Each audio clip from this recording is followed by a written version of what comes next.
You got the promotion. You bought the car. You hit the number you swore would change everything.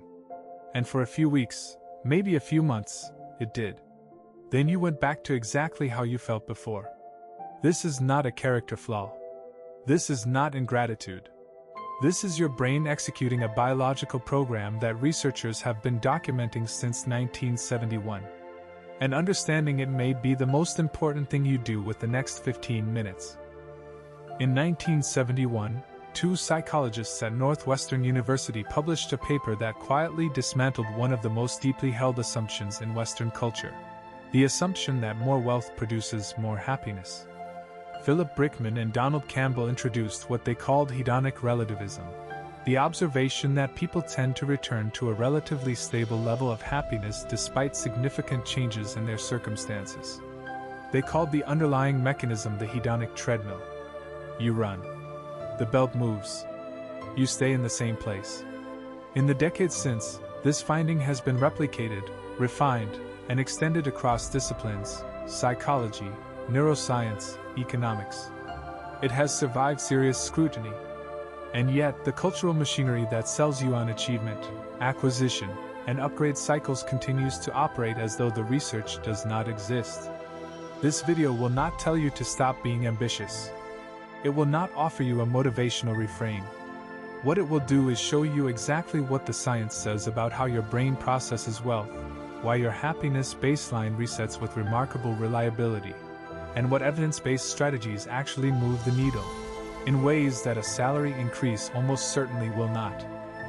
To understand the hedonic treadmill, you first need to understand how your brain evaluates reward. The brain does not operate on absolutes. It operates on contrast.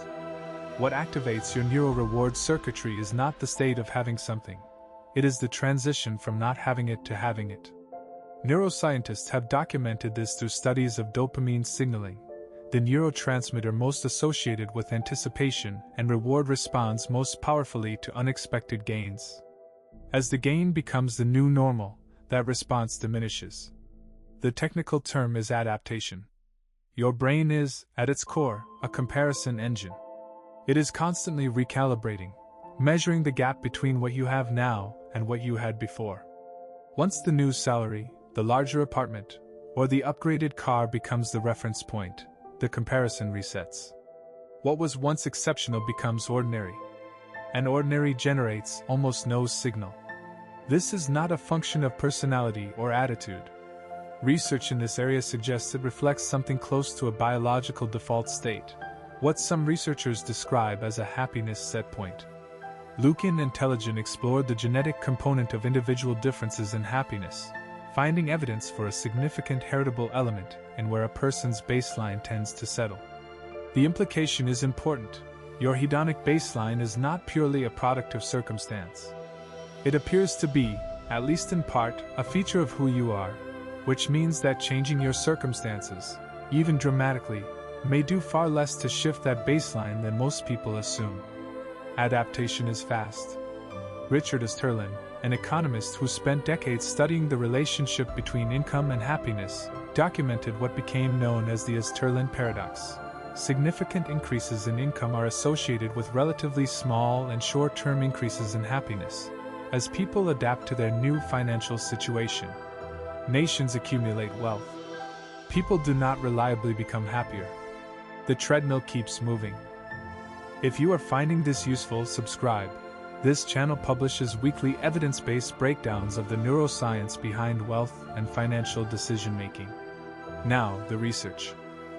Brickman and Campbell's 1971 paper introduced the term hedonic relativism, and with it, a core empirical observation: people tend to return to a relatively stable level of happiness despite changes in their circumstances, including significant changes in wealth.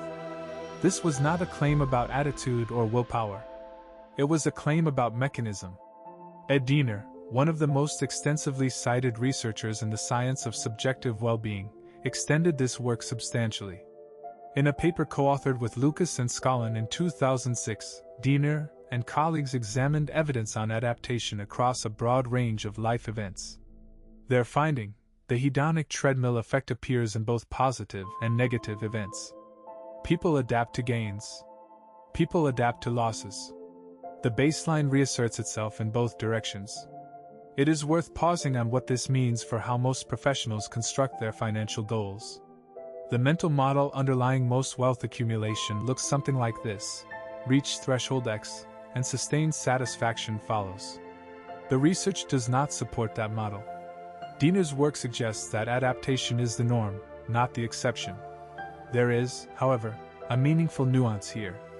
Fujita and Diener, in 2005, found evidence that the relationship between income and life satisfaction is more complex than a simple treadmill metaphor captures, with individual differences in personality appearing to influence how this relationship plays out. Some people appear more resistant to adaptation than others.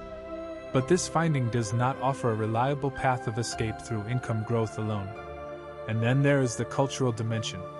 Kaiser and Ryan, in 1993, examined the relationship between the pursuit of financial success as a primary life goal and well-being.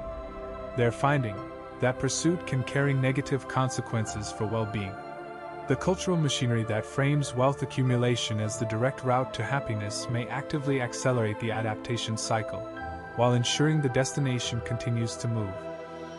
Conventional wisdom on wealth and happiness rests on a simple premise: more is better, and better is lasting. The evidence, accumulated across more than 50 years of research, does not support this. The error is not in wanting more. The error is in a neurological prediction, the belief that reaching the next level will feel categorically different, and that the feeling will endure. Your brain is structurally poor at this kind of forecasting. What it consistently underestimates is the speed and completeness of adaptation. Mroczek and Spiro, in research examining how well-being changes across the lifespan, found that people's well-being tends to remain relatively stable over time despite changes in circumstances. And this pattern appears across age groups, in both younger and older adults. This is not a phenomenon confined to the young or the impulsive. It operates across the adult lifespan. The second failure of conventional wisdom is the assumption that material acquisition and experiential investment produce roughly equivalent returns and lasting happiness. The evidence suggests they do not. Research by Gilovich, Kumar, and Jampol found that experiences, vacations, social interactions, time invested in relationships, tend to produce longer-lasting increases in happiness than material possessions. The mechanism appears to involve adaptation. We adapt to objects efficiently and completely. We integrate experiences into identity and memory in ways that appear more resistant to the reset cycle. The implication is not to stop accumulating. It is to interrogate, with genuine precision, what you are accumulating for. Everything covered so far has been diagnosis. What follows is more difficult, and considerably more useful. Because if the treadmill is real, the only intelligent question remaining is, what does the evidence say actually slows it? If the hedonic treadmill is real, and the weight of evidence suggests it is, what slows it? The research points to several mechanisms. None are dramatic. All of them are counterintuitive from a conventional wealth accumulation perspective. The first is gratitude practice.